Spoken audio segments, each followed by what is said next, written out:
Okay, Sergeant, would you please start your recordings? According to PC has started. Recording to the cloud, all set. Backup is rolling. Okay. Sergeant Sadowski, you may begin with your opening statement.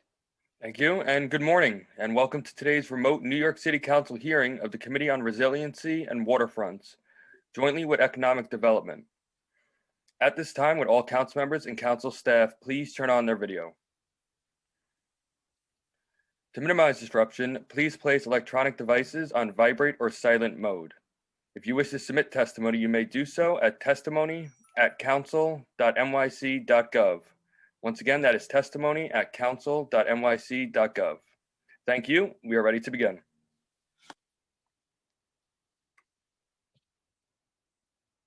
Good morning, everyone. I'm Chair Justin Brannan, Chair of the Committee on Resiliency and Waterfronts. And I'd like to thank you for joining us today for our virtual hearing, a joint hearing with Councilmember Vallone and the Committee on Economic Development. Before I read my opening statement, I want to acknowledge some of my colleagues who have joined us so far. Council members Koo, Powers, Lewis, Rose, and Jonai. And I will acknowledge others as they join in this morning. Thank you all for being here this morning.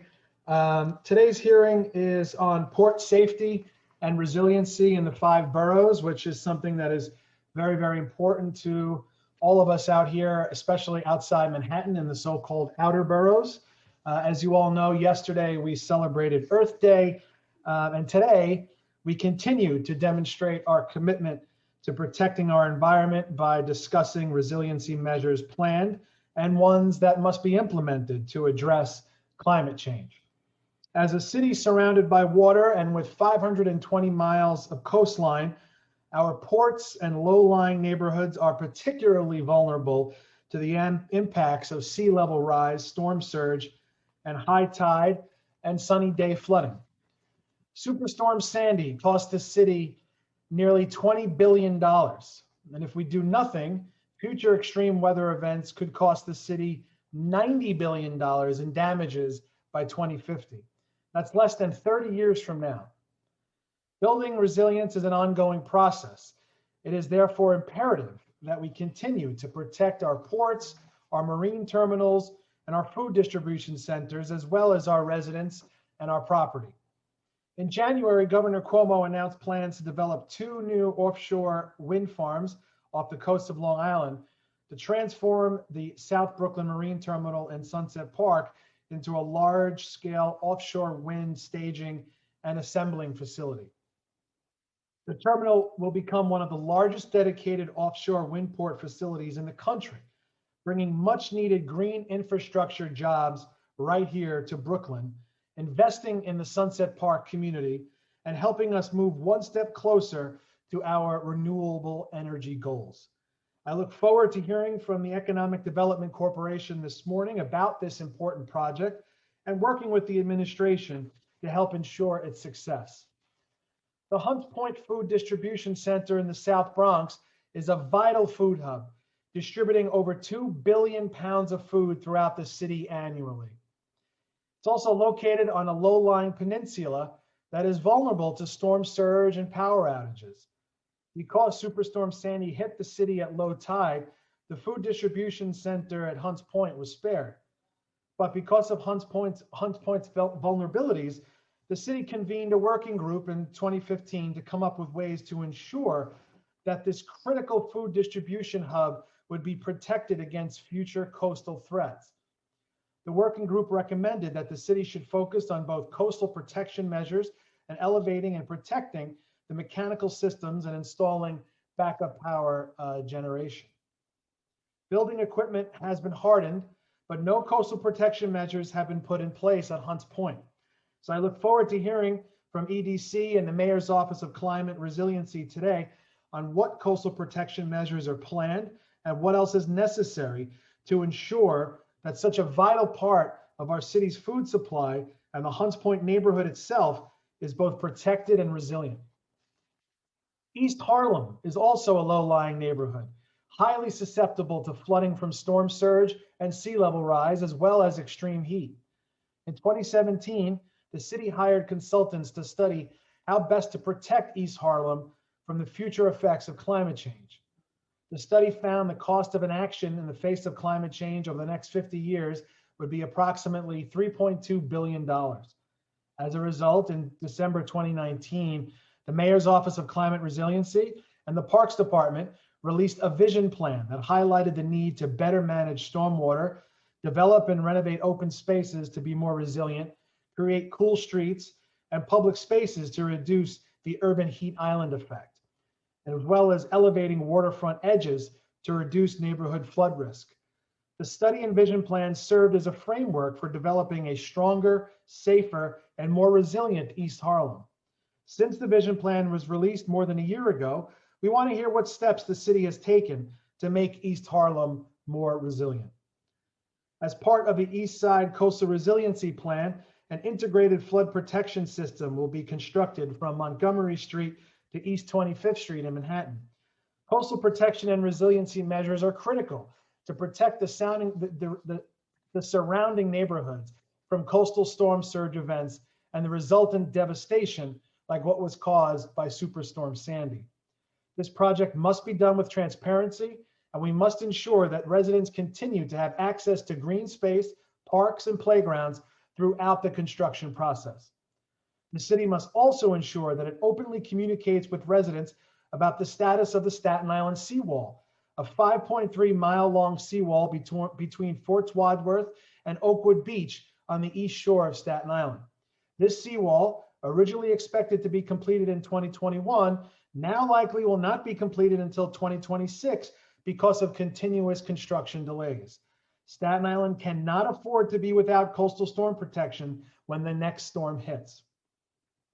The committees today will also hear proposed intro 1679A, sponsored by my colleague, Chair Vallone, who will speak more about his bill in a moment, which would require the city to study all shoreline protection structures and incorporate living shorelines and nature-based features where feasible. We look forward today to hearing from the Mayor's Office of Climate Resiliency and the Economic Development Corporation in today's hearing.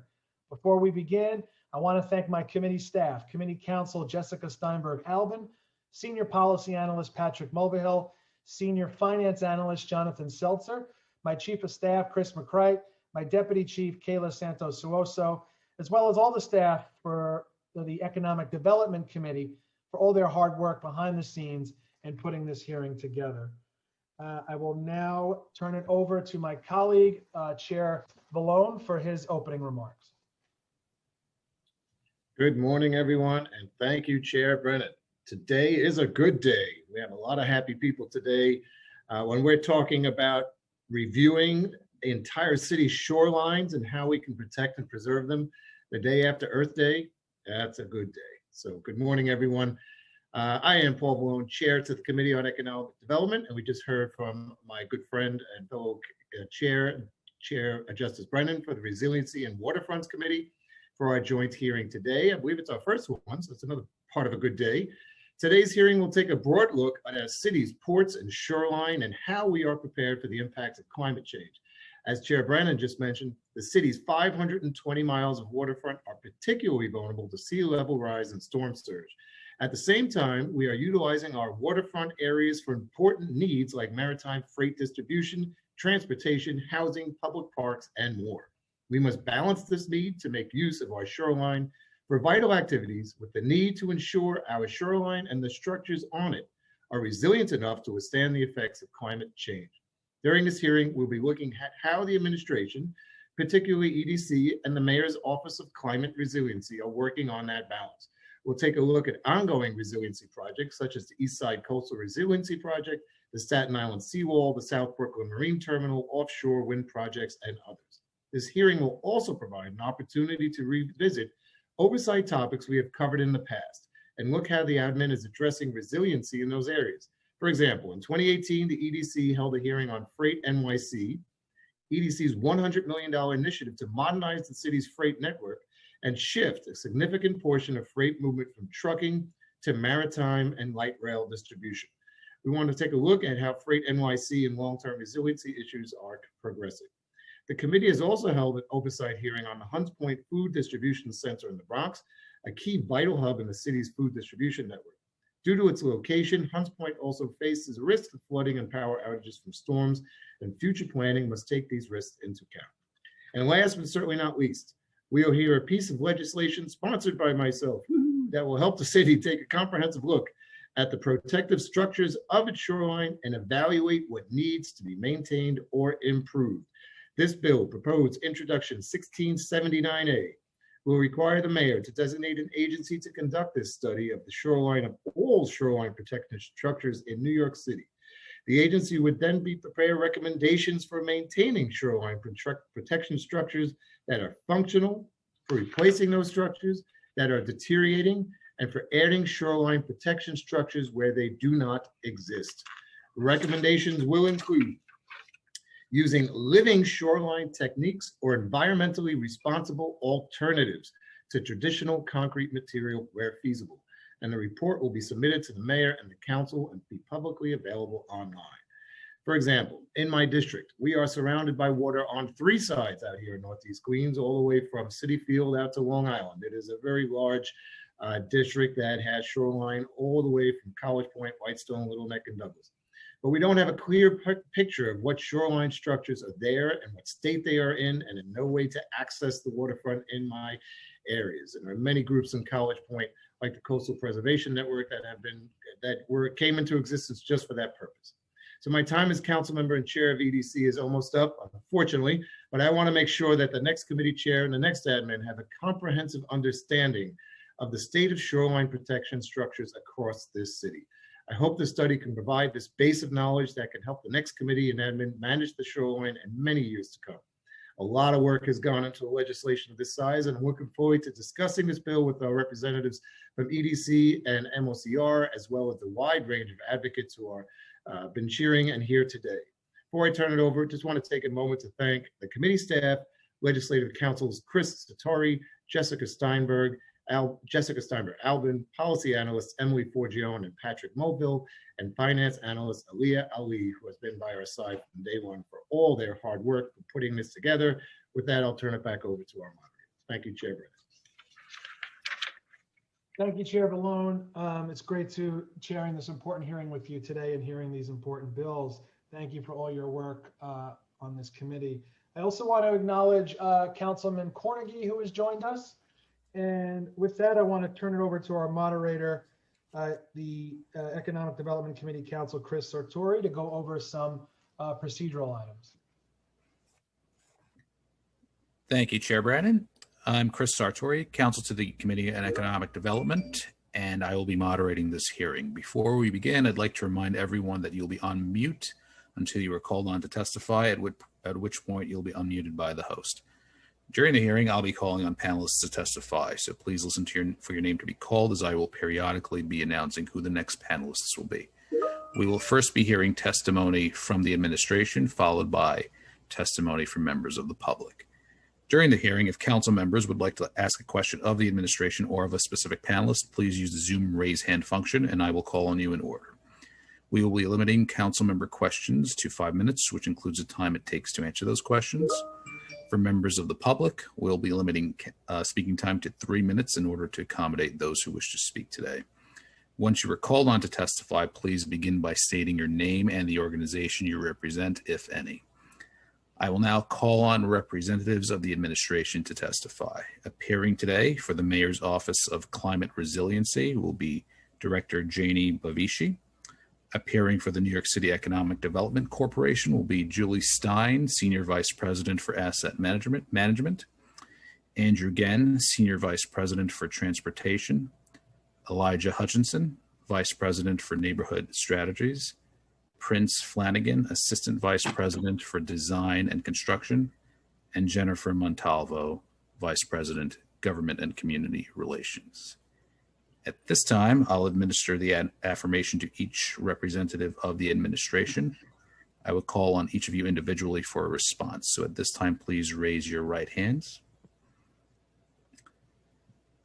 Do you affirm to tell the truth, the whole truth, and nothing but the truth before this committee, and to respond honestly to council member questions? Director Bavishi? Yes, I do. Thank you. Senior Vice President Stein. Yes, I do. Thank you. Senior Vice President Genn. I do. Thank you. Vice President Hutchinson. Yes, I do. Thank you. Assistant Vice President Flanagan. Yes, I do. Thank you. Vice President Montalvo. I do. Thank you. At this time, I'd like to invite Senior Vice President Julie Stein to present her testimony. Hi, good morning, everyone. Good morning, members of the council. Thank you for this opportunity to discuss port safety and resiliency in all 5 boroughs. My name is Julie Stein, Senior Vice President for Asset Management, and I'm joined by my colleagues from EDC, as well as from Janie, as well as Janie Bavici, Director of the Mayor's Office on Recovery and Climate Resiliency. Today, I will be providing an overview of the importance of our ports and waterfront to New York City and the regional economy and the essential functions that radiate from them. In this testimony, we will highlight some of EDC's projects as identified by the council. I will also put this in the context of creating a sustainable and resilient future in the face of climate change, more frequent, powerful storms, and sea level rise. Let's look at why this topic is so important to New York City and why we are so focused on it. As we sit here, we're in a city made up primarily of islands and peninsulas. In fact, all told, New York City has 520 miles of waterfront, a mix of public and private land, developed and undeveloped, industrial uses and open space, as well as other uses. Approximately 1/3 of the waterfront is privately owned. Water is what's made this city great. It's water that brought the first trading ships, which seeded the growth of the maritime industry and opened New York to become a global center of commerce. It's water that allowed us to distribute food from farms of state and across the country. And it's water that beckons us to take advantage of opportunities in green energy. In short, water is both our past and our future. The flip side of all of this, our waterfronts are vulnerable. They are subject to increased storm activity and the damage and loss of life it can bring. During Sandy in 2012, people died, homes were destroyed, subways shut down, and power outages darkened the city. We now know that by 2050, the city could experience 30% more extreme precipitation events, and on top of that, there looms a specter of sea level rise. Because of this, it is impossible to separate economic development from our focus on coastal resiliency, sustainable energy, and alternatives in transportation.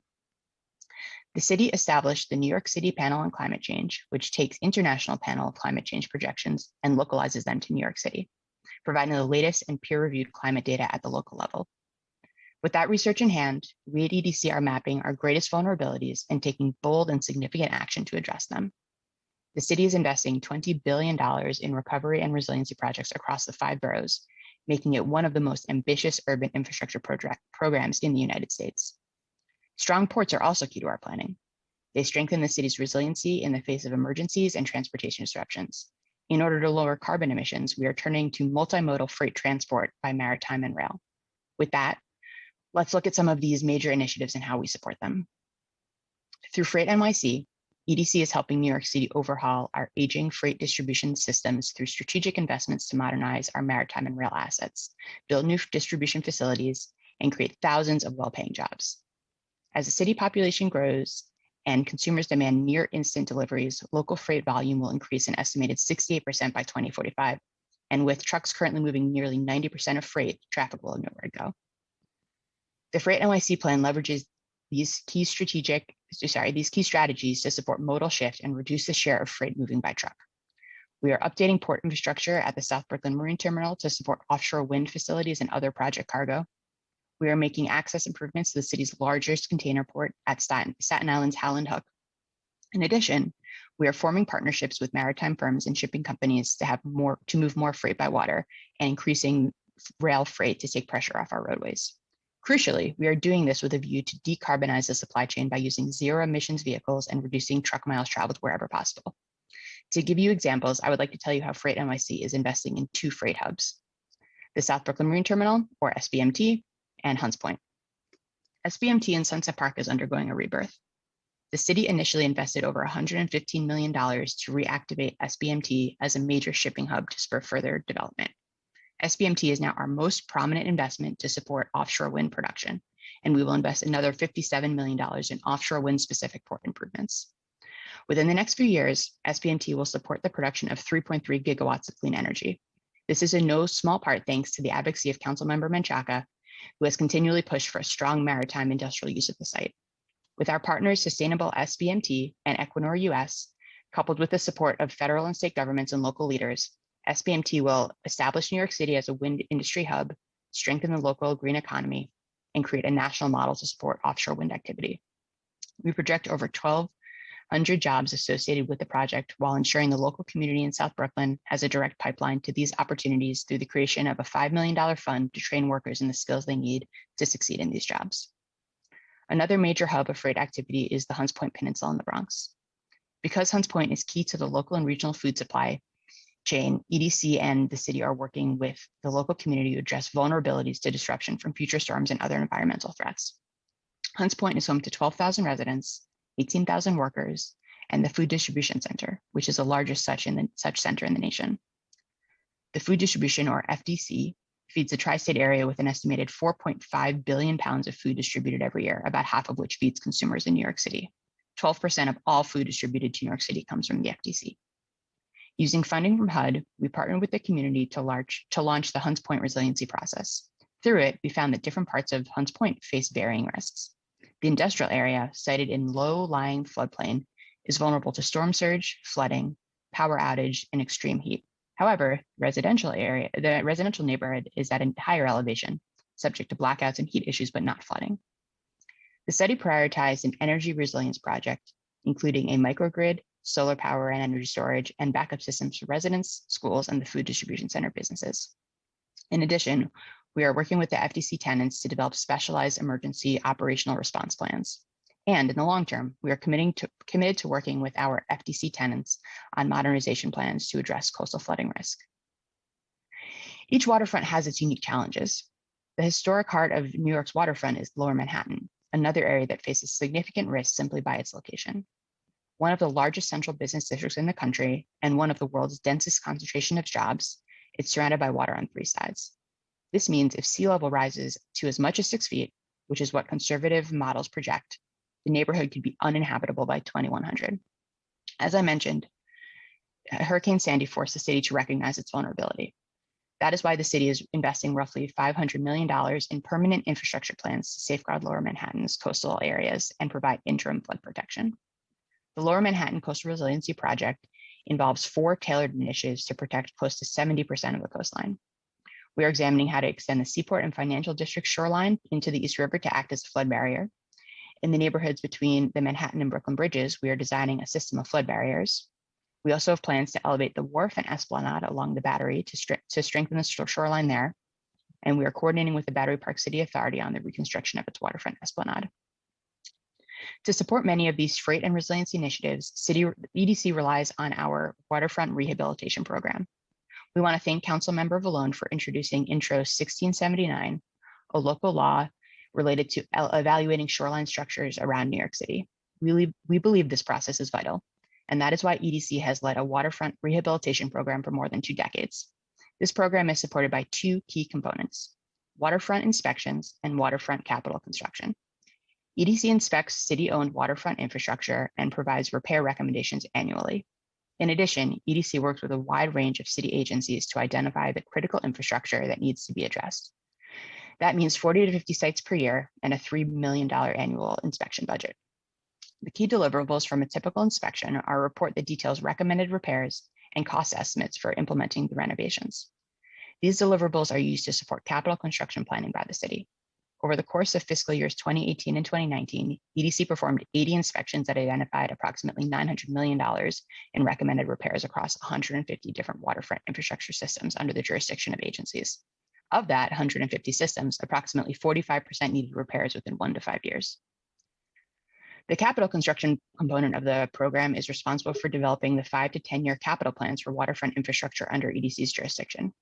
The most recent capital plan identified $250 million in rehabilitation needs for EDC assets. The waterfront facilities maintenance management system is available to help in decision-making. This tool can be found on EDC's website. It has mapped the entire 520 miles of New York City waterfront and incorporates geospatial data and computer modeling to create detailed maps and other important waterfront data compiled from EDC inspection updates. This allows EDC, city agencies, engineers, maritime contractors, construction professionals, community stakeholders, and others to make efficient, better informed decisions when prioritizing waterfront assets or acting in emergencies. It also encourages greater interagency alignment. thank you so much for the opportunity to be here today. We're happy to take your questions. Thank you. And I'll now turn it over to Chair Brannan and Chair Vallone for questions. Thank you, Chris. I want to acknowledge as well my colleague, Councilman Lander, who has joined us. Just in case, Justin, if we didn't mention that, we also have from the EDC committee, Council members Lewis, Jonai, and Powers, who joined on, from what I can see. Got it. I want to just jump into something I heard right off the bat. Your testimony stated the city is investing $20 billion in recovery and resiliency projects. Could you tell us what these projects will be and how, and really almost equally as important, how dependent they'll be on state and federal funding? Sure. I'd like to invite Janie Bavici to speak to that question about the citywide approach. Thank you, Chair Brannan, for that question. Happy Earth Week. So yeah, the $20 billion that Julie mentioned are the $20 billion we have been working to invest in resiliency and recovery projects across the city since Hurricane Sandy. About 15 billion of that is federal funding. It's all allocated. So we're not counting on new federal funding when we cite that number. And most of the remaining 5 billion is city investment. There's a little bit of state funding in the mix, but not much in the grand scheme of things. I want to be clear that this is, I would see this as a down payment on resiliency investments across the city. There's much more work to do beyond the $20 billion portfolio of projects we are advancing now. And we are going to have to continue to be creative about how we finance that. I think there's some promising there's promising progress on the horizon. You know, the state passed the New York Bond Act, or otherwise known as the Mother Nature Bond Act, in the legislative session this year. That will go to ballots in the fall and can provide some much needed money for proactive resiliency action. And I think the Biden administration's American Jobs Plan is also promising. There's a $50 billion allocation in there for resilient infrastructure. So we'll see how Congress takes that up. Okay. So you said it's 15 billion in federal funding, right?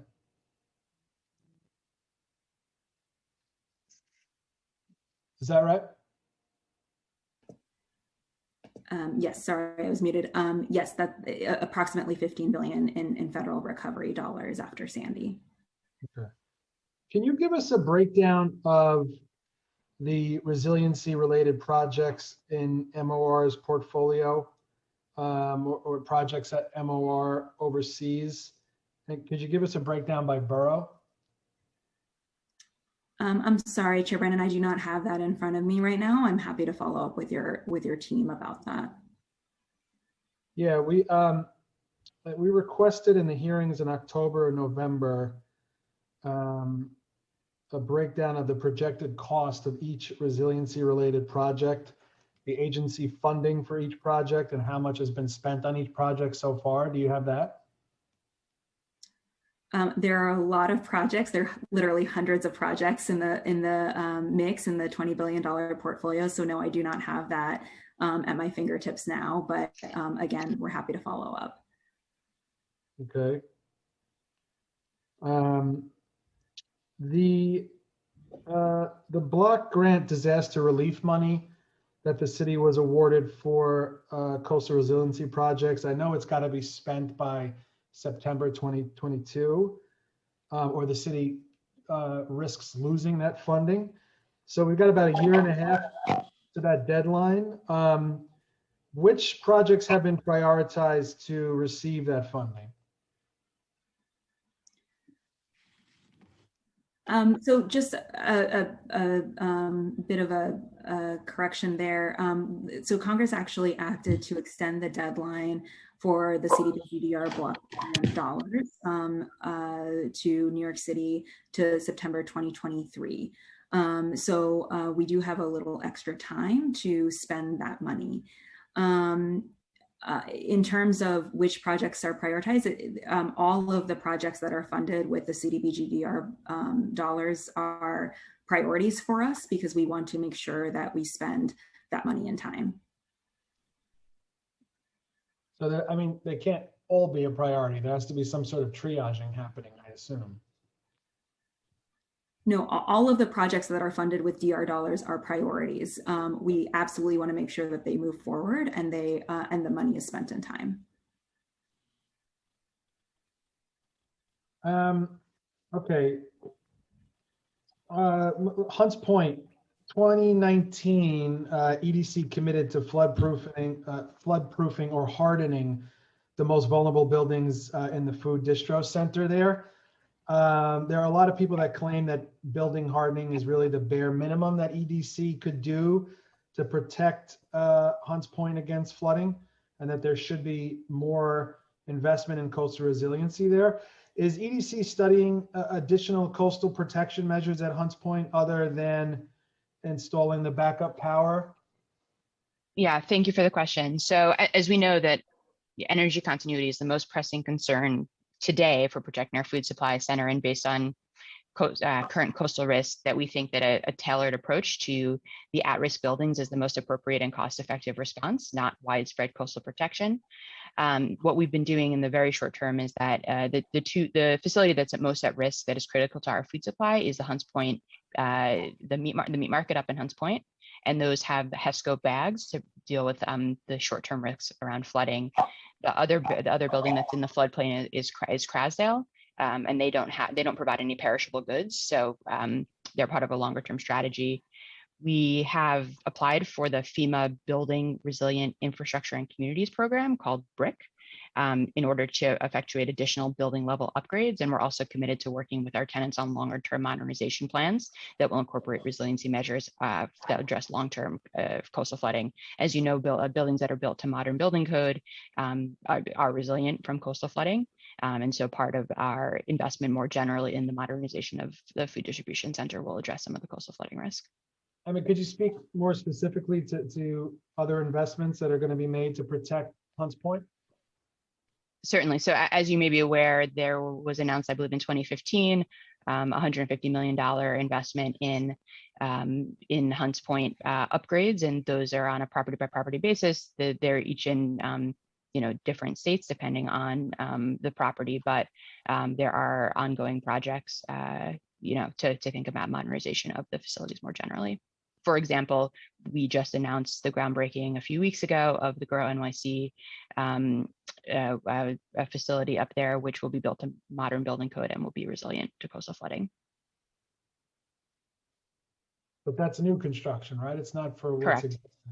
Correct, but I think as we continue to modernize the food distribution center with modern facilities, we will continue to promote the coastal flood protection through those construction projects, in addition to the FEMA grants that we're applying for hardening existing facilities. Okay, I want to move through this so I can hand it over to my co-chair. Staten Island seawall, originally expected to be completed this year. Because of construction delays and disagreements between the city and state about who's responsible for removing hazardous waste materials that were discovered underneath the path, we're being told construction is now not expected to be complete by 2026. What is the city's position as we stand today on who's responsible for removing this hazardous waste material? I'll ask the Mayor's Office of Resiliency to take this question.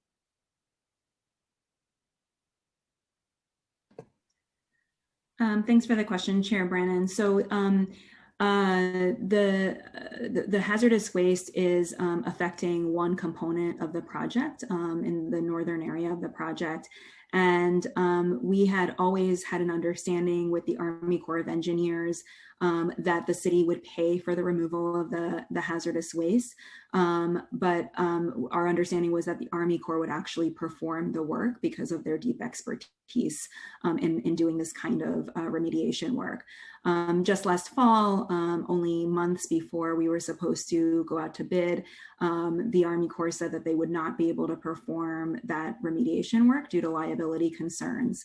The city, the state, and both New York senators, Senator Schumer and Senator Gillibrand, agree that the Army Corps should do the work because there are just too many inefficiencies and technical challenges of having two different entities do the remediation work and then dig the trench for the levee and the flood wall.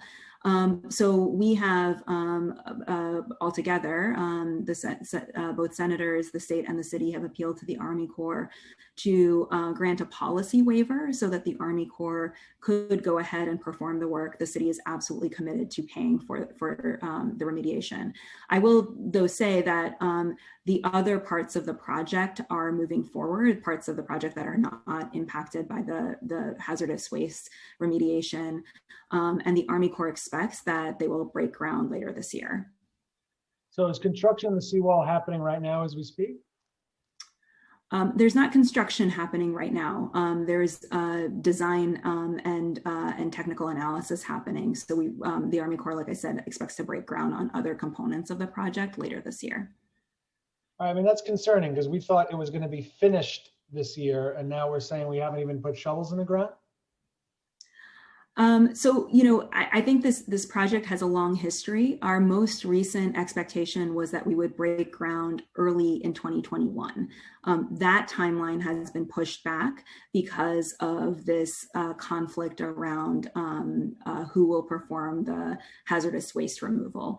Again, I'm sorry, is my information, I mean, I thought we were expected for it to be completed in 2021. You're saying we expected to put shovels in the ground in 2021.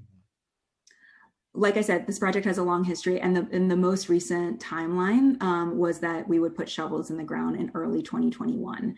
And we are expecting that, like I said, the Army Corps is expecting that we will put shovels in the ground in 2021, but that timeline has been delayed because it will be other components of the project that will move forward first, not the areas that are affected by the hazardous waste removal. Okay. I want to acknowledge Councilmember Barron, who's joined us. Moving to the East Harlem Resiliency Project, 2019 MOR and Parks Department released a vision plan, as I mentioned in my opening. The city found that potential cost of not doing anything over the next 50 years would be $3.2 billion. In a recent article I saw in the city, MOR stated that the vision plan offered valuable insight into current and future risks of East Harlem. Can you describe the risks that this neighborhood faces if we do nothing?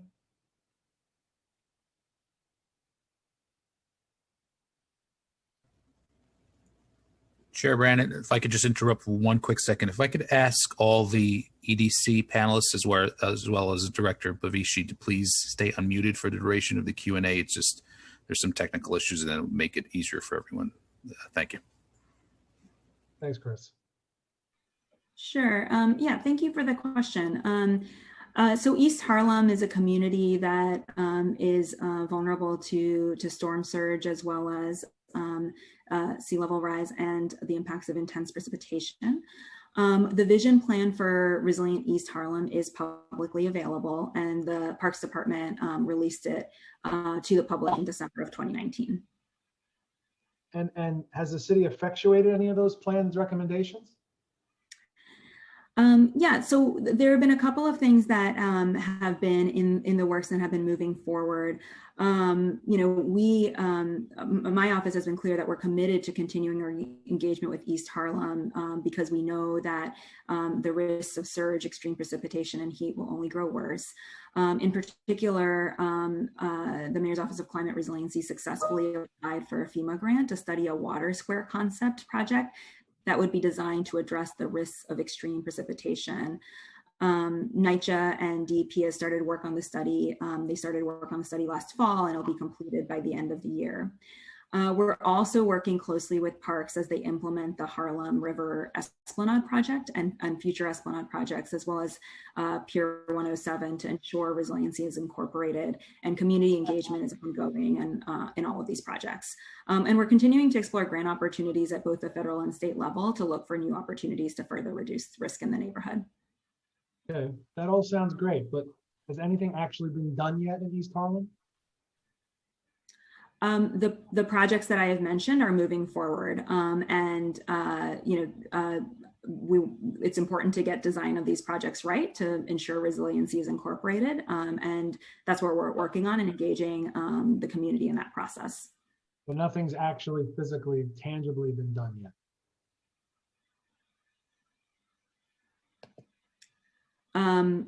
I think of design moving forward as something being done, but no, there's no construction underway, if that's what you mean.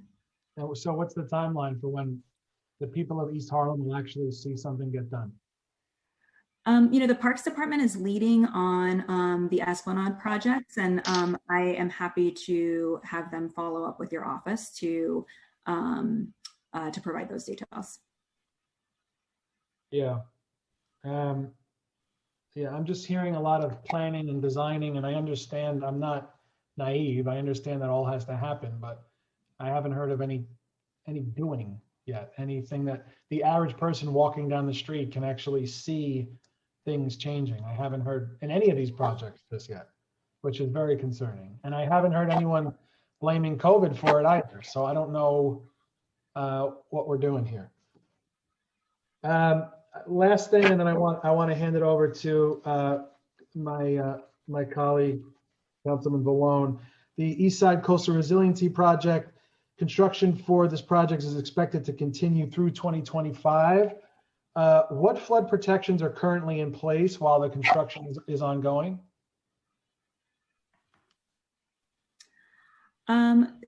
We evaluated the East Side Coastal Resiliency, the neighborhood that's protected by the East Side Coastal Resiliency Project as a candidate for interim flood protection measures. But for many reasons that are very particular to that site, it didn't make sense to install interim flood protection measures in that particular neighborhood. Essentially, the interim flood protection measures would have only protected the park and would not have effectively protected the community behind the park, which is really what we were concerned about. So we are working to move the East Side Coastal Resiliency Project as quickly as possible. And we expect that flood protection will be in place by the 2023 hurricane season. So the flood protection, you mean the permanent flood protection or the flood protection to protect the area as the project is ongoing? The permanent flood protection will be in place by 2023 hurricane season. And what green space will be provided for the community while the resiliency measures are constructed and the park is rebuilt? We heard the community's concerns about access to the park, and so therefore we've implemented a phased construction approach that allows for the community to access a part of the park at all times during construction. So at no time will the entire park be closed? No, there will be a part of the park that's open at all points in construction. And what's the plan for the Lower East Side Ecology Center? I apologize, Chair Brennan, I don't have that information in front of me right now. I will follow up with your office about that. Okay, we have a lot of follow-ups here. I hope we're taking notes. How many trees are being removed for the East Side Resiliency Project?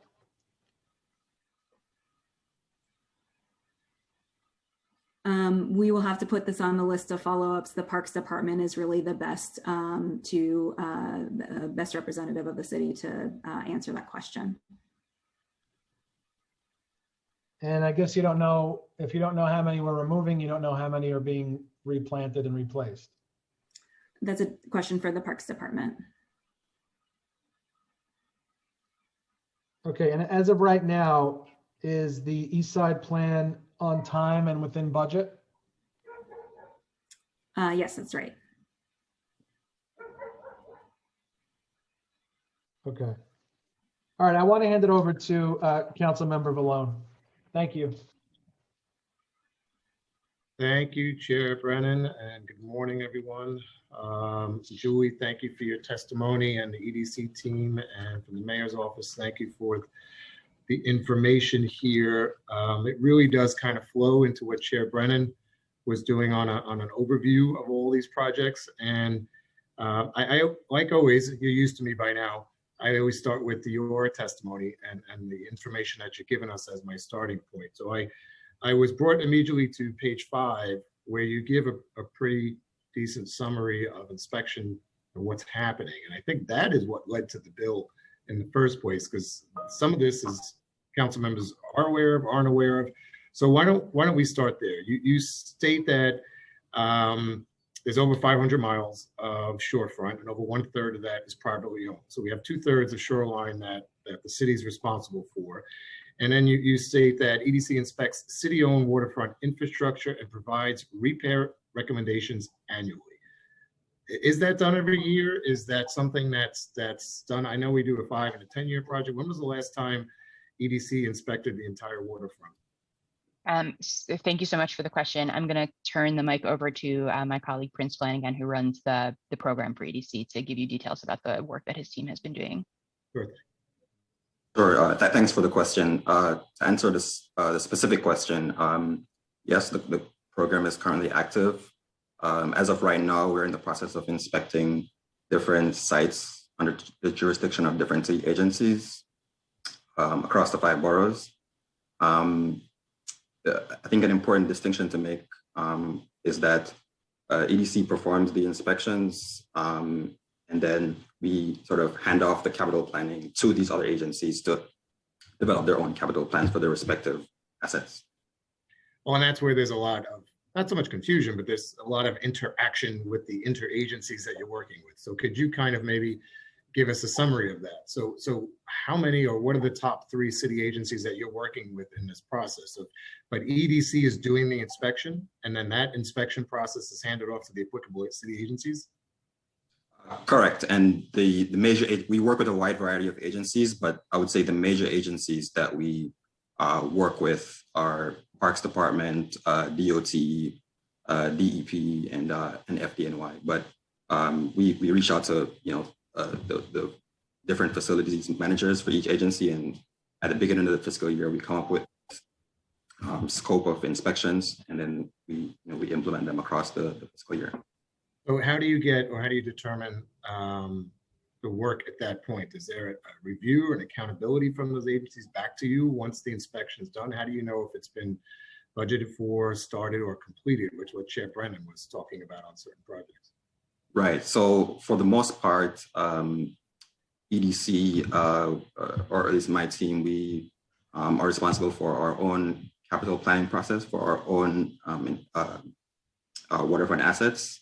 We primarily leave it to the other agencies to, one, make the case to OMB to receive funding for their respective assets, and then to prioritize which assets they're choosing to go for funding for. I think we just came up with another good bill. If you saw me whispering in the background, which is requiring other sister agencies to give you an annual update on these resiliency projects that are within their capital and within their, even though you're identifying them, it's not so much that it's concerning that there are city agencies out there who then take that information and are responsible for budgeting and getting it done. So but you also just said though that EDC does have its own capital projects for its own property. Why don't we talk about that? So how many identifiable EDC projects are waterfront related at this point? Right. I don't have the specific number of assets, but I can tell you that the totality of the capital repairs that are needed across the different assets are about the 250 million that Julie mentioned over approximately a 5-year period. Well, I mean, I'm always a stickler for testimony. So you guys have stated here that over the course of fiscal years 2018 and 2019, EDC has performed 80 inspections and have identified $900 million in recommended repairs across 150 different waterfront infrastructure systems. under the jurisdiction of the 150 systems, approximately 45% need repairs. Now, this goes back to a 3-year-old study already, so we're already 3 years old in this particular 3 to 4 years. And we've only budgeted 250 of the needed 900. So we're already short, my math stinks, 700 million. I think I should clarify the testimony, and I'll let Prince chime in if I get this wrong. But the 900 million was across the program we had done for all city agencies. The $250 million was for the EDC waterfront assets that required rehabilitation, and that was comprehensive for what was identified as a need from the previous year's programs. So then, Is that correct? Was that 900 million then of the 250 that EDC picked up? Did the other 700 million still get picked up by the other agencies to be prioritized, or is it still out there waiting to be done? I think for the most part, the respective agencies are still working through that process. I don't have specifics on the level of progress for each agency, but I know that they're actively working to prioritize what's important for their operational needs. Well, I mean, this is where, see, we want to team up. It's budget season, right? So these are the things that those of us who are passionate about shoreline preservation, especially for myself and our district and the members that are present, just about everybody these days, this is what we'd want to prioritize in budgets going forward. And when we have federal funding coming down and state and our own budgets, being aware of the projects that still need to be funded, of the critical nature of the projects that you outlined today. Those are some critical projects that the city needs. But then there are other projects that each one of the council members who have shoreline districts, like myself and most of the Queens members, who are still waiting for those not major tier projects should be tackled. And knowing where that budgetary process is, knowing where the study is what's leading to the bill today. And I'm glad, I mean, I'll just ask you, it looks like in your testimony you're supporting the bill. Am I correct on that? We are supportive of the intent, obviously, because we're already deeply engaged in this work, and we'd love to further discuss with council, about the management system and how we can work with you to see how we can refine or improve it to better suit the needs that you're seeking. Yeah, and I think thank you for that. And I think that's pretty much where it's a matter of doing what you're kind of already doing, but expanding it and getting an annual report on that. I think we're going to have to, again, it's not just EDC's issue or problem. It is a city agency working together on this. So I think we're going to need a companion bill or two that Chair Brennan and I could work out with some of the other council members to now marry in the other agencies on what is in their portfolio that EDC has outlined, where they are with that, what has been funded, what needs to be funded, what is yet to be targeted. On that, could you give us a description of once, and I'll use this, if this 900 million, once these repairs are determined, how do you determine which projects to go forward with? Right, that's a good question. Thank you. It's based on multiple factors. One factor, for example, is if a specific asset has a high volume of folks going back and forth across maybe a bulkhead or whatever the case may be, we might prioritize based on that, because in those cases there's an immediate life safety risk if something collapses. And you have, so just go with you step by step. So do you have a breakdown of those high risk projects that are within the city? Correct, we do. I don't have the information offhand, but it's something we have in our management tool that. So you can provide that to us. So at least we can see which ones are being prioritized as a high, not so much risk, but the high priority to get to. Correct. Right. And so what would be the next level? I would say that's the major criteria. I mean, there's different, obviously there's different tiers of activity. And if we want to be very nuanced, another criteria is just the physical level of deterioration of the asset. For example, if something might be severely deteriorated with a relatively small amount of activity, we might still rate that as just as significant as something with a moderate level of deterioration with a high level of activity, because the impacts are, it really comes down to a life safety risk, and we want to make sure that we're not allowing these assets to deteriorate to the point where it's hurting anyone So does EDC maintains that breakdown of those type of projects? Is that done on an annual basis, or because it looks like the last one was done 2018, 2019, or just that was used as example? Correct. 2018 and 2019 was used as an example. During 2020, the program was paused for a few months because of COVID. So for the most part, we are playing a little bit of catch up now to finish up some of the inspections that were supposed to happen in 2020, and then acquire those inspection reports and work with the agencies to develop the next round of capital repairs. Can you provide a list of those requested inspection sites so that the council members are aware of which areas in their districts are being inspected for deterioration issues? Sure. Are you referring to the current?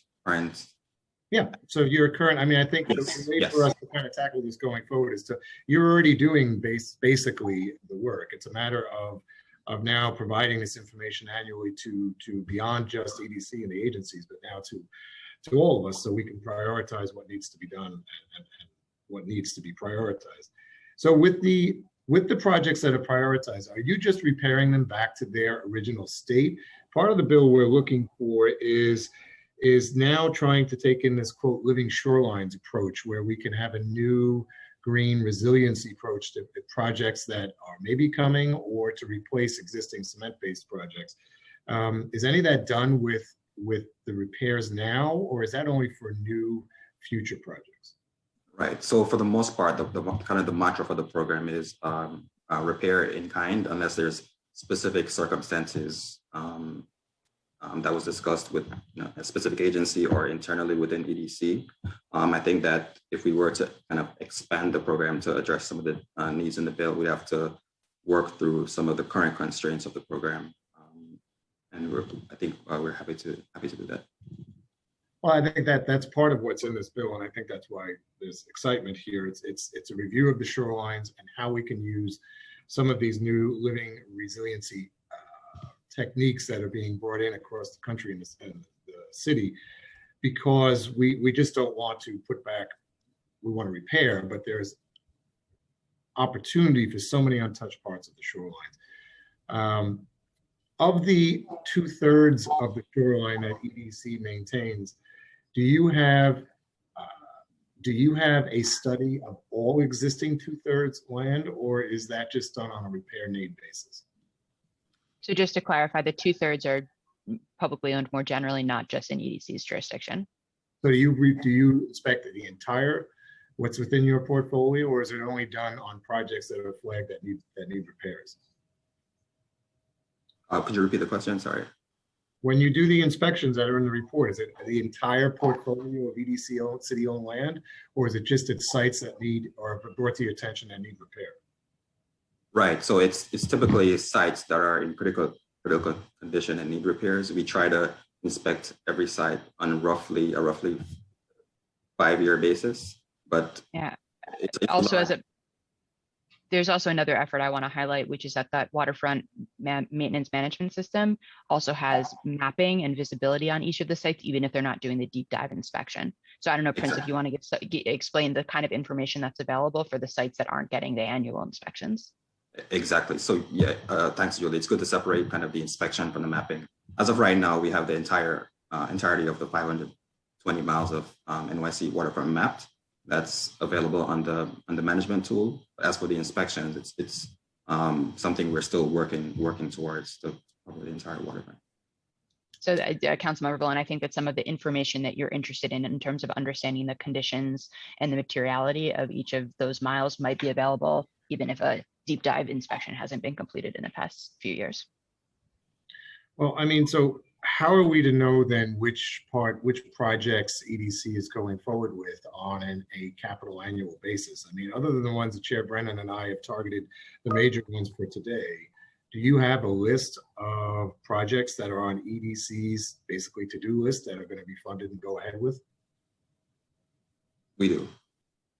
So can we share that list? What's on target for this year, or what's coming up? So that's what we're trying to find out. The giving over that type of information then allows us to fight with and fight for the budget to allocate this. Otherwise, it's just all great things to be done. But if we don't have the budget for it, it's not going to get done. Yeah, like I said, what is the list that EDC has targeted to be done for, like you said, of your critical projects? it really is a number of sites. So I'm glad to share that list afterwards, but I don't have the list offhand right now. And is that done on an equitable basis, borough by borough, or is it just done by need? The principal nature of the program is that we target areas that are in deterioration and have high levels of activity. So it's not necessarily based on a specific borough, but I'm glad to share like specific criteria with you later. Well, I see Chair Brown, we've already been, we have council members on. I see Councilmember Lander and I see some other council members. I think what maybe we can do at this point is turn to the council members maybe for some specific questions on either projects in their district that they may have, and then Chair Brennan and I will come back because I have additional questions about these larger projects, where we are with them and how we are going to incorporate the work that's being done here. You've already identified over 900 million, with only 250 million being targeted with city agencies that we don't know if that's even being done or not. So that's a concerning to me coming into a budget season when that's a 3-year-old estimate that we're 700 million behind. We are a COVID pandemic world now, and we are already looking at new resiliency techniques that are not even in that 900 million. So we have got some serious budgeting and work to be done to protect our shoreline. So Chair Brennan, I'll turn back to you to see if there's council members who have their hands up, or committee council. Do we have any council members at this point want to jump in? Yeah. Yes, chairs. There is a member who has a question. Just quickly before we move on to that member, I will just go through a quick spiel. We'll call on other members to ask their questions in the order they have used the Zoom raise hand function. Council members, if you'd like to ask a question but have not yet used the Zoom raise hand function, please raise it now. Council members, please keep your questions to 5 minutes. The Sergeant at Arms will keep a timer and will let you know when your time is up. And please begin once I've called on you and the Sergeant has announced that you may begin before asking your questions. At this point, we have Councilmember Barron who has a question. Time starts now.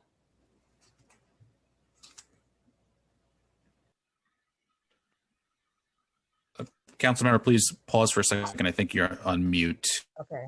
Can you hear me Just now? give us 1 second to unmute you, please. We can hear you. Yes, Councilmember, you can begin. Okay, good. Thank you so much.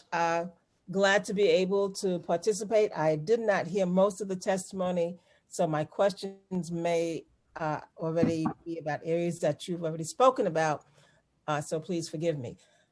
I represent East New York, which has waterfront at the Jamaica Bay. During Hurricane Sandy, water came into one of those inlets and went to the western side and flooded into Canarsie.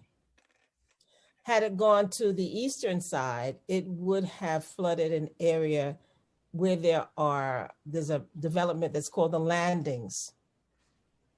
The people who are at the Landings, which are condominiums and co-ops, have indicated that their shoreline is eroding.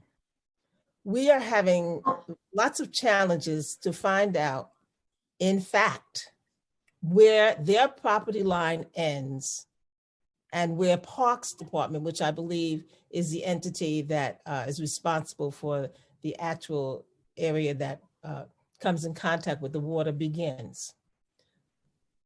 What would be the most efficient way to identify precisely where that ends? Because it's elevated at this point where the property line is, and there's a steep drop, and the property line, the owners are saying that their property is being undermined. And it's obvious when you look at their porches and backyards that it's being, there is a depression that's happening. First of all, how are we going to determine precisely who is responsible? And certainly we don't want to go to that property line and say, well, it's not yet there, so we don't have to worry about it. There has to be something proactive and preventive that Parks Department should be able to do to make sure that this property is not endangered?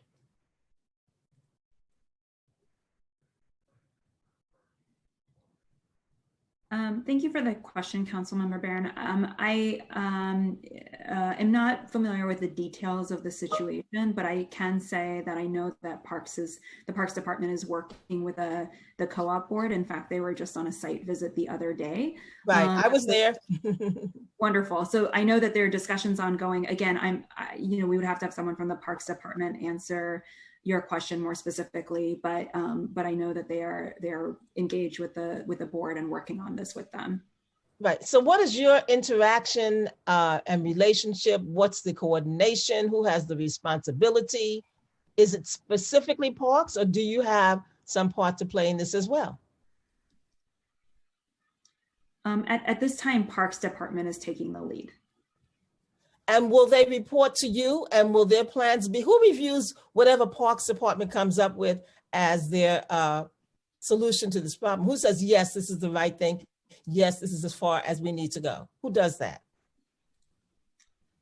Again, Councilmember, I'm not familiar with the specifics of the situation. The Parks Department definitely does not report to me. They will coordinate with the Mayor's Office of Climate Resiliency as needed, but they report to the Deputy Mayor of Housing and Economic Development, Vicki Bean. I don't know enough about the specifics to answer your question more specifically.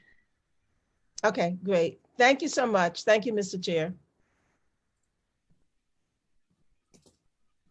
Thank you, council member. At this point, there are no other council member questions, so we can turn back. We can turn back to the chairs for more questions if they have any. Chair Brannon, Chair Vallone.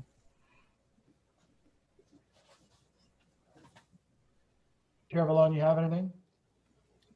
Well, I think you can hear from the council members' questions that where we started off with, when EDC does determine that repairs are required and then hands that off to an agency to actually do the work, budget the work, prioritize the work, and get it done.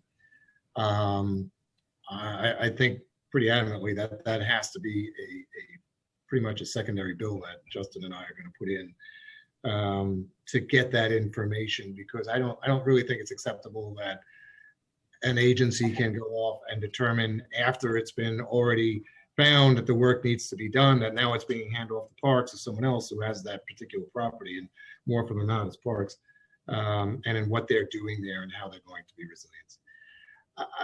I would like maybe some conversation about, there are clearly districts that are waterfront districts to this city. There are council members that have no shoreline. There are council members that are surrounded by shoreline.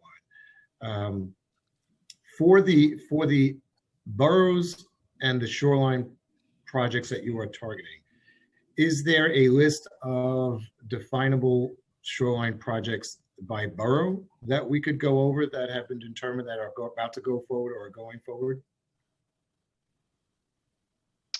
I'll let Prince clarify if this is incorrect, but certainly we could sort the list of projects, by borough so that you could see. I also just want to make sure that we're, sort of disaggregating two sets of things that we're working on. One are some of the resiliency projects that we were speaking about earlier, but also the general inspection program, which is about, the general state of good repair. Well, yeah, and that general state, those are things that we might be able to, because the other part of this that we haven't discussed, and something that Chair Brennan and I have talked in past hearings, if there are any now present or future zoning, rezoning, or development projects, there's been a 100% cry to make sure that any project that touches waterfronts automatically must preserve the shoreline for community access. And that's something that's a much larger topic, but it's also something that we haven't discussed as untouched city-owned land that still can be developed. Do we have an estimate or a breakdown on remaining city land that's in our portfolio that is yet to be developed? I don't have that in front of me as it relates to our properties, although the properties that EDC manages and that's in our portfolio typically are active properties. But to your point about creating additional community access, it certainly is one of our priorities when we are redeveloping, for example, our waterfront properties in the Sunset Park District. We've been working closely with Council Member Menchaca on this to make sure that whenever we're making investments, we're also creating beautiful publicly accessible open space. So for example, we opened up a new waterfront space at the Brooklyn Army Terminal in 2018. Councilmember Brandon may be familiar with it, as well as our new plans at Bush Terminal will also have significant improvements to public waterfront access. So it's certainly front of mind for us. I would also refer to, city planning's work on the waterfront revitalization program, as well as all the work that they're doing, around the comprehensive waterfront plan. They are what I would say are experts in the sort of the soft shoreline question, as well as some of the questions you're having about how it impacts future, property development and rezoning. So Julie, with those success stories, with those type of projects, is that something that's just negotiated, or is that something that's mandated or required that must be done? It's something that we have so obviously when there is new development on the waterfront, there are certain requirements when it comes to getting your DOB approvals as it relates to zoning. So certain properties have requirements when they're being developed. There's also certain improvements that we're making because we hear from the community that they're important, even when we're not doing necessarily redevelopment, but we're just investing in certain properties. We are making sure that we're both compliant with whatever the zoning is for the waterfront zoning for the area when it applies, as well as other ways we want to be good neighbors at our public assets. Well, that's been something we've been toying with for years, is making that a requirement that all shoreline access must be preserved for community access, whether it's through parkland, through paving, through paths, through shoreline resiliency programs, through these individual projects. It's been negotiated, but I still think that may be something we look into. Yeah, and I imagine you're familiar with the waterfront zoning requirements, but those often apply, and not in all cases, but it often applies when we're reinvesting, either publicly or privately. So, I mean, Justin and you talked about the Sunset Park, and that's basically the success story. But there were a couple of projects that Chair Brennan mentioned quickly, but I don't know if we got the answer. Is the Hunts Point still in a development phase, or are we beyond that? So our Hunts Point properties, for the most part, are properties that have been built out and have been built out since the 60s or 70s. There are certain individual properties, like I just mentioned, the Grow NYC project that will be new construction. But for the most part, we have long-term leases with tenants along the waterfront. And any building level improvements that we're talking about are in connection with the existing tenants on the lot. No, of course, I'm talking about either the tenants that are negotiating leases or the land that needs to be post-Sandy looked at, not the 50 years in the past. I'm sorry, the projects with the ongoing lease tenant holders, are we beyond development phase for the resiliency projects there? Because we had a separate hearing about that, and there was lots of things to be negotiated between each lease and tenant, and a lot of that had to deal with the recovery and the resiliency of the land that Hunts Point is on. So I think I highlighted earlier the specific projects that we're moving forward with in the short term, primarily around the HESCO bags that are at the meat market to protect that immediate risk. And then we're also applying for that FEMA grant that will have building level improvements. But we, for the most part, the opportunities with each of the tenants, as I'm sure they said in the last hearing, are locked into individual leases that have quite a bit of term left on them. And so, as we negotiate new development projects, we're looking with it towards an eye towards building hardening and coastal resiliency, which apply differently depending on the location of each of those buildings. Well, a lot of that with the food distribution center had to do with power and the generation of new power, existing power. And that's right. So has there been any decision on that, on the backup power generation? So there's a couple of different components of the project, which are in various stages of implementation. For example, the Hunts Point Meat Market has a generator project that Councilmember Salamanca has been a strong proponent of. Those generators are just awaiting EPA inspection before they can be finalized and connected, but those are basically in place pending that regulatory approval from, the EPA approval inspection, I suppose. We are in design on some of the other projects as it relates to the tri-generation facility and the other solar that's components of the long-term plan. So can you provide, I guess, an update on that timeline for us on those? Because that's something we've been working with you on. Yep. So we're still looking towards the CDBG timeline that Janie had referenced earlier. All right, and the last thing I'll kind of wrap up is just maybe what, and we always talk about the tools in the EDC toolkit. Part of the bill that we're hopefully going to be passing soon in Intro 1679 is the use of living shorelines and natural-based resources. So what could you give us an example of some of what EDC is doing now with some of the shoreline projects that are starting to implement some of these alternative living resources that we can use as the identifiable first batch of living resources that we can use, and what are some of the goals that maybe we can look forward to in the future? Yeah, so let me take a first pass at that, and then I'll hand it over to Prince. Many of the properties that we are working on are obviously active projects, right? So we have waterfront infrastructure like many of our ports. So all of the investments that we're making, for example, at SBMT are for active port use. So always trying to balance, obviously, active bulkhead use. We do have a project at Hallett's Cove, which is an example of that, planting wetlands. And we also have work that we're doing planting wetlands and also doing cleanup. And obviously you're familiar with some of the work that we're doing in Staten Island for the wetlands project at Sawmill Creek. I also want to sort of strongly reference the work that our partners at City Planning have been doing on this topic more generally. They have quite a bit of expertise on living shorelines and the recommendations as it relates to implementing them across the city. And then I'll also just reference work that we did at Bush Terminal Pierce Park in 2014 to implement the natural landscaping there, which had been on a previous dumping ground. I don't know, Prince, if there's anything else you want to mention in terms of the work that your team is doing. No, I think that's pretty comprehensive, Julie. The only thing I would add is that many of those projects are a direct result of some of the work that one went into that stems from the management tool and also from the or engineering team that goes to different sites and perform the actual inspection to determine, what can or what cannot happen at each site. Is there a requirement on the, when we're talking about a project of a shoreline nature, whether it's preservation or repair, is there a requirement that alternative resources or living resources or alternative green approach is taken for that current project, or is that just done on a project by project basis?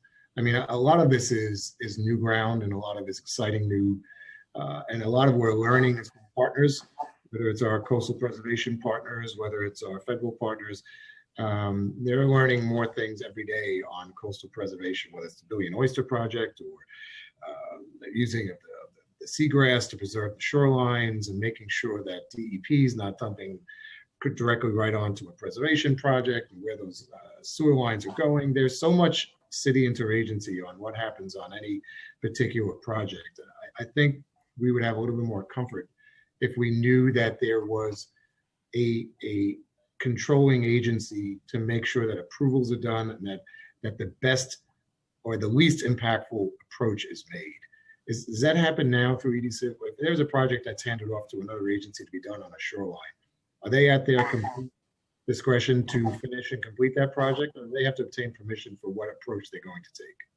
So I'd like to just reference the work that city planning does on the waterfront revitalization program. Those requirements, that program requires that the applicant look at a soft shoreline when it's not an active maritime edge. And again, I'll just reference city planning as sort of our experts doing a deep dive on making guidelines and specific requirements in this area. Does city planning then report back to you on an annual or quarterly basis on what projects that they are then outlining for you for shore preservation? So, sorry, just as let me clarify what I mentioned.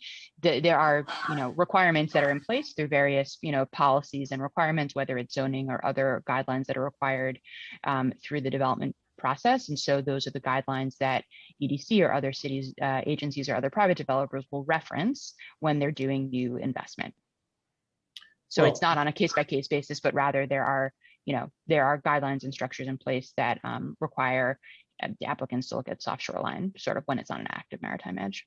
Well, I think to our co-chair, we just found another bill that we can put in to work together with on any projects that are shoreline based to be required to record back and report back as to what shore resiliency measures are being installed or instilled or approved or looked at before the project goes forward. Because it seems to me that there's on the projects that are the successes that you're working with are clear, but then there's a lot of projects that are being handed off to other agencies to maintain with other requirements, and I'm not quite sure if I'm comfortable with understanding. Yeah, and I would also say it's a little bit beyond my area of expertise, but it's probably worth looking at what the reporting requirements already exist as it relates to getting certain building permits and other approvals, because I know that there's quite an infrastructure in place in order for different approvals before you actually start any of that work. And I imagine that some of that is already being captured through some of those processes.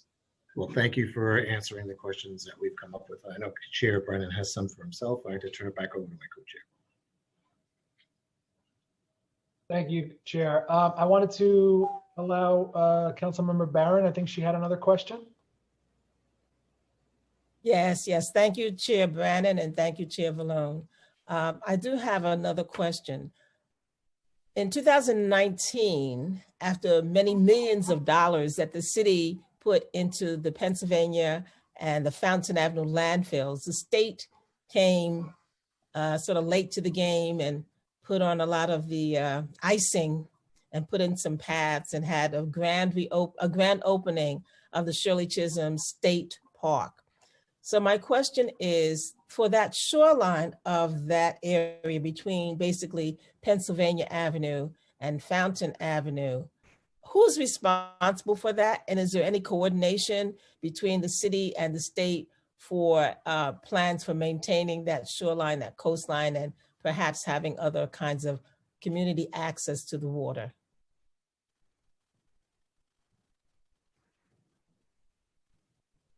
I'm not sure that EDC has the answer to that question. Jenny, I'm not sure if MOR does.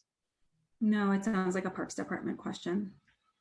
So we don't know who's responsible? I think the state has leased it from the feds for it's a part of the Jamaica Bay area, but I wanted to know what's the city's role in this, coordination, suggestions, what going, because again, the city put in the millions that was necessary for the state to do the cosmetic topping and have a grand reopening. But I wanted to know who's responsible now that it's there and what's the coordination between those two levels of government. So to the chairs, if we could get an answer to that, I would appreciate it.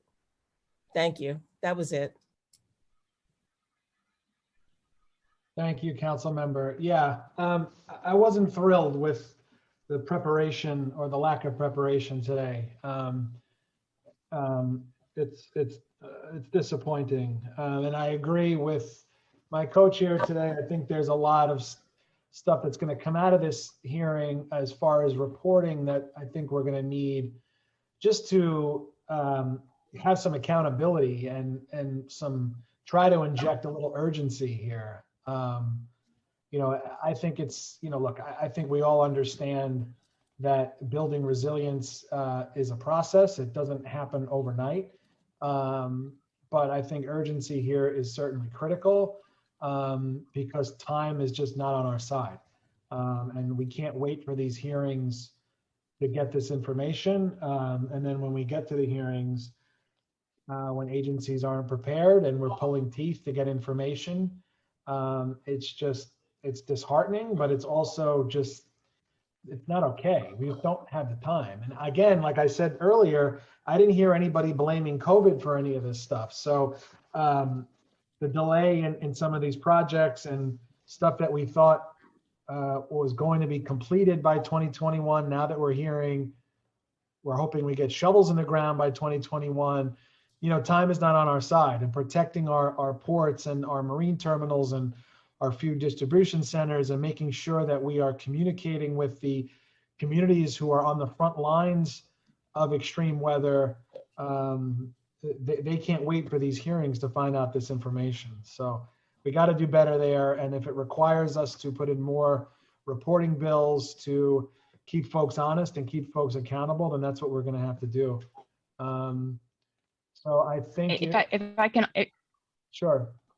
I think in order to get a more complete picture of many of the questions that you're asking, there are many other folks working throughout the city on some of these many of these projects, and some of the questions that you've asked are on properties that are outside of our jurisdiction or outside of MOR's jurisdiction. And so, for example, I'm sure that Parks or DEP would have a robust answer to Councilwoman Barron's question, but it just, they're not here with us in a speaking role today. So I would invite, more conversation with the various agencies. The property in New York City is owned, by a lot of different agencies, and we're deeply knowledgeable about the ones that we're working on, but want to sort of give credit to where the other agencies are involved.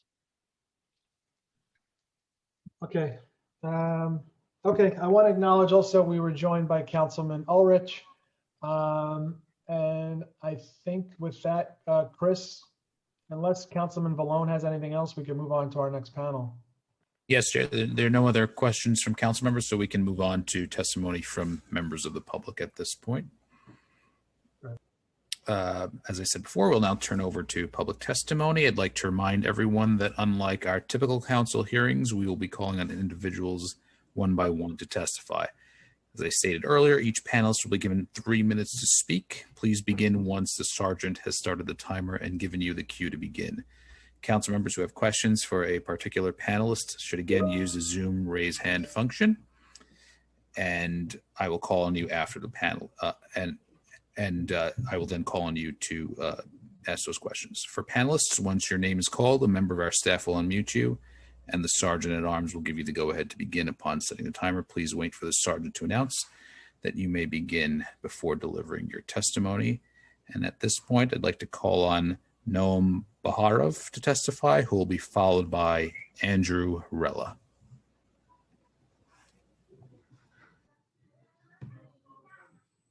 Hello, everybody. If it's okay with the council, we'd love to flip the order and have Andrew Rella start, and I will follow.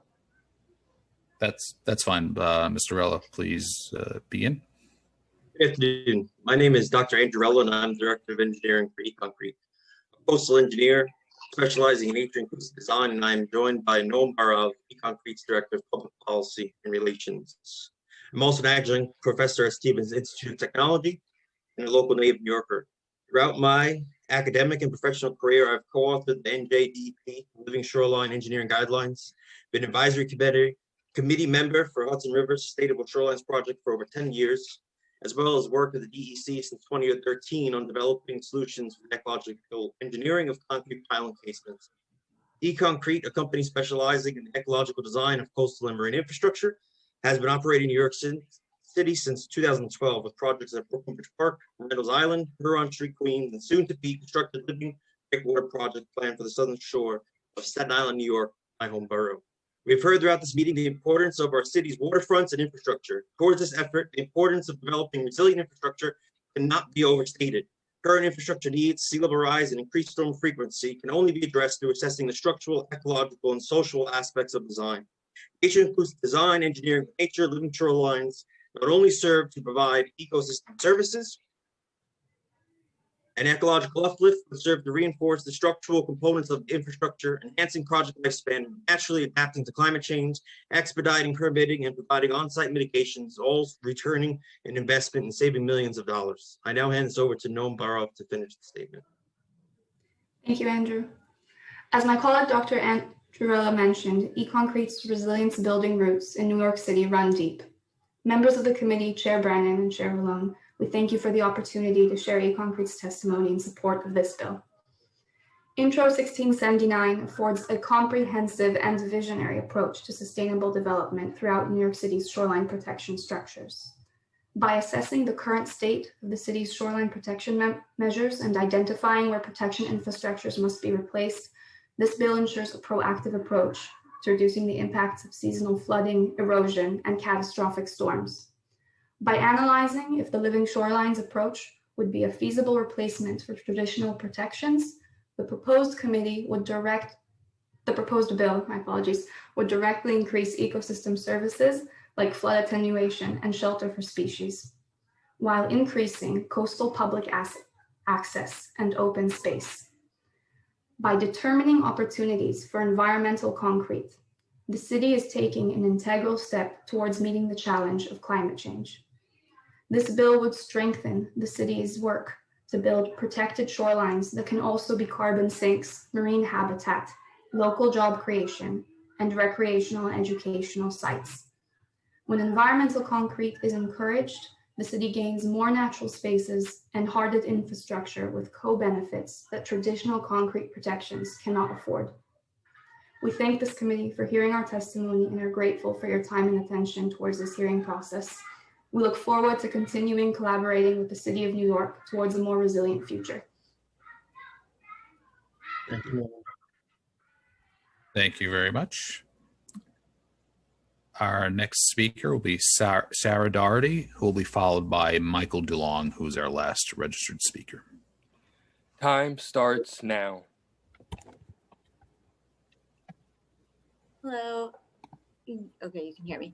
Thank you for having me. I'm Sarah Doherty from the Waterfront Alliance.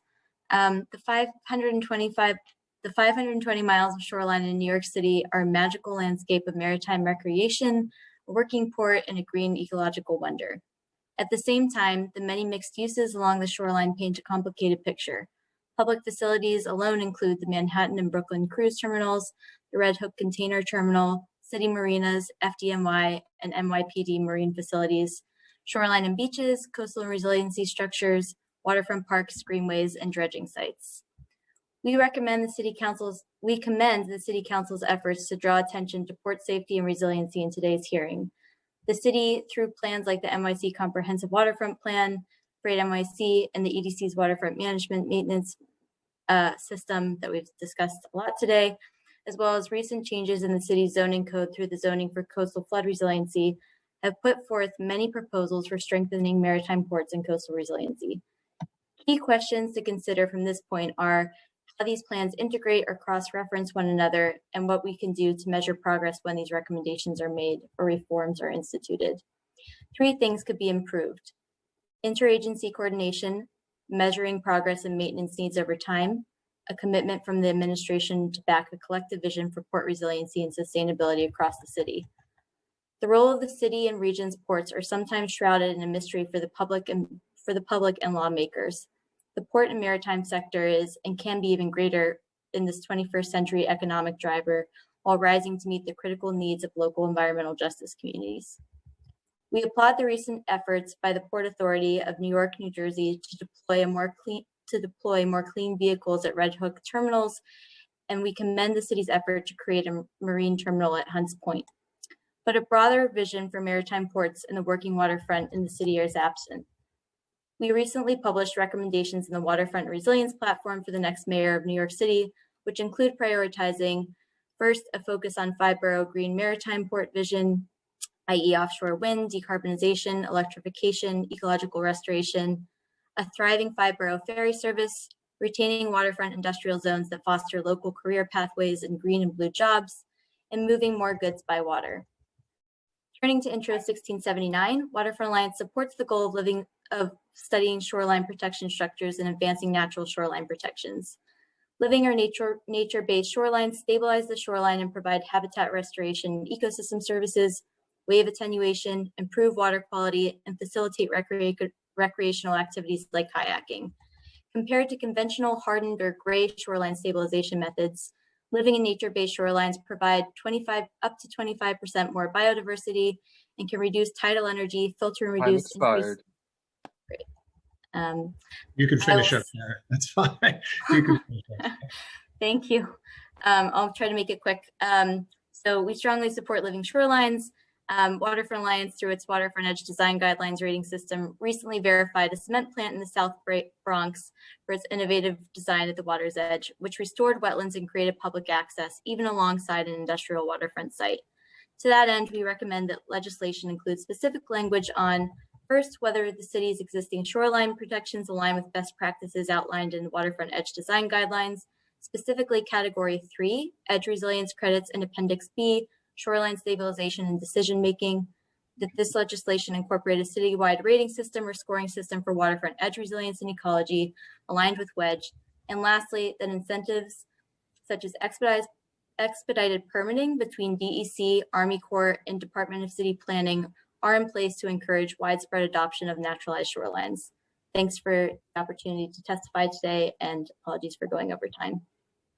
And Sarah, thanks for making it, waiting to the end. And we always love looking forward to your reports and working with your alliance. It's so important. And I know Chair Brennan and I are going to be right on the heels of some new bills after this. So you may see some of your wording right in those bills. So we're all on the same mission here. Thank you. Thank you. Our next and last registered speaker is Michael Dulong. Please begin. Time starts now.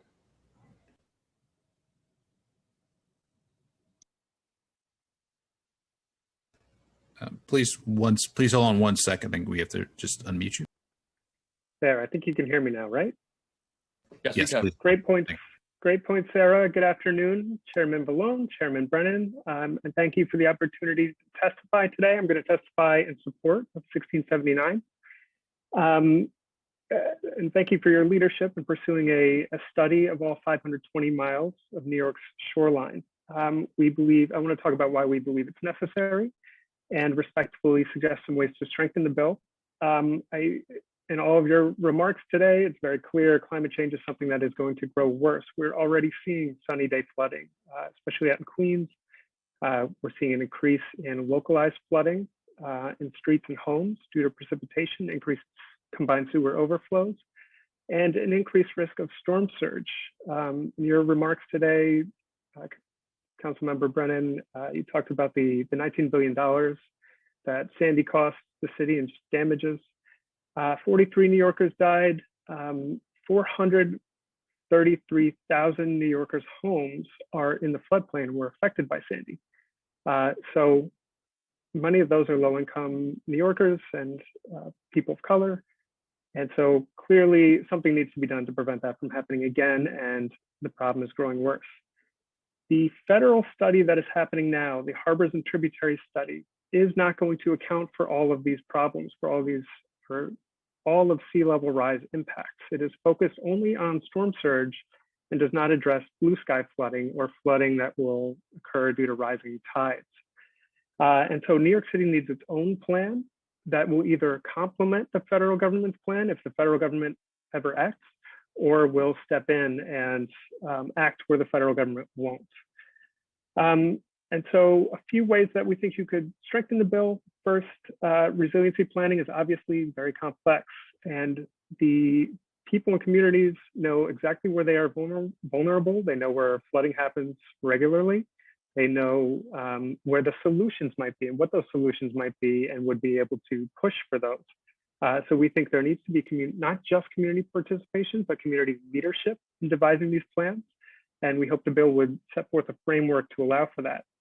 And as general community engagement doesn't always result in equitable participation, we think that there should be a racial equity guidelines spelled out in the bill. Now, obviously, a lot of planning has taken place. EDC talked about it today. Southern Manhattan has gotten the lopsided majority of that planning, and some of it's great planning. We just want this study and the resources of the study to go to places where there hasn't been that type of planning. So I hope that the efforts that have already been done would not be duplicated, but that they could be incorporated. And that includes all of the studies that EDC is doing of what the city owns. I just have two more things to say, if that's all right. Go ahead, Michael. And so of the 1/3 of the city that's owned privately, we're already seeing developers want to put in their own piecemeal structures. So I'm speaking specifically about the Two Trees, the Ring project in Williamsburg. We haven't taken a position on that, but if we're going to build in the waters, we want to build one time, we want to get it right, we want to protect the communities, not just one building. So we do need a plan for that other third. And the last, of course, we appreciate and support the living shorelines, or the preference for living shorelines as the best way to protect communities, protect ecology. One point that we're concerned about is that we cannot build ourselves out of this problem completely, and there will be some need for strategic retreat. We hope that the report and the study will be able to identify those areas, identify where that might be necessary as a potential solution, so that we can have those on paper and actually begin those conversations. So thank you very much, and we support the bill, and we appreciate your support for this study. Thank you, Michael.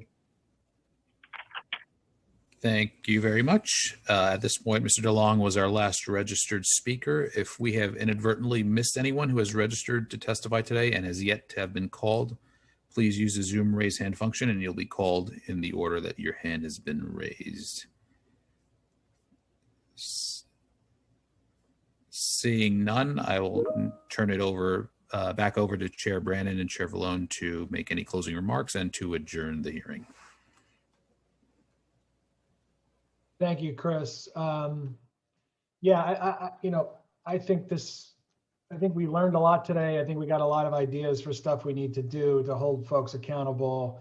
And again, we shouldn't have to wait for these hearings to get updates that aren't as satisfactory as we'd like to hear. I certainly would hope that the agencies share our urgency a little bit more. Earth Day is great, but Earth Day is every day.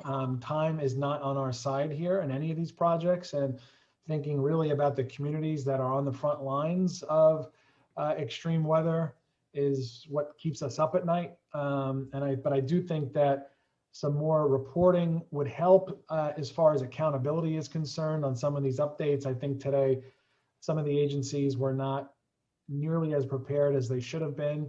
Unfortunately, that's not new with some of these hearings, but we don't let that discourage us. We let that inspire us to do better, to come up with some legislation to hold these folks accountable. So, but I'll turn it over to Chair Vallone for some closing remarks. But thank you, Chris, and all the committee who worked hard behind the scenes to make this possible.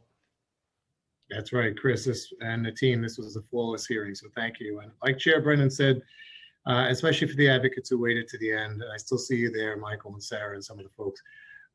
Your advice and words do hit home, and we do include, you'll see in the bills right after this, Justin and Tina and I are already working together on that. And that's why these surveys and data are so important to put into legislation, because if one thing we've learned over the last 8 years together, if we don't, we get answers like today. So we have to put the bills in and we have to mandate it. And I see already what my question for the administration is going to be next week on the Capitol is going to be prioritizing this $700 million that's already been identified for shorefront capital repairs that is yet to be done. So if we're really going to put a stamp on a green future for New York City, it's got to be in the budget.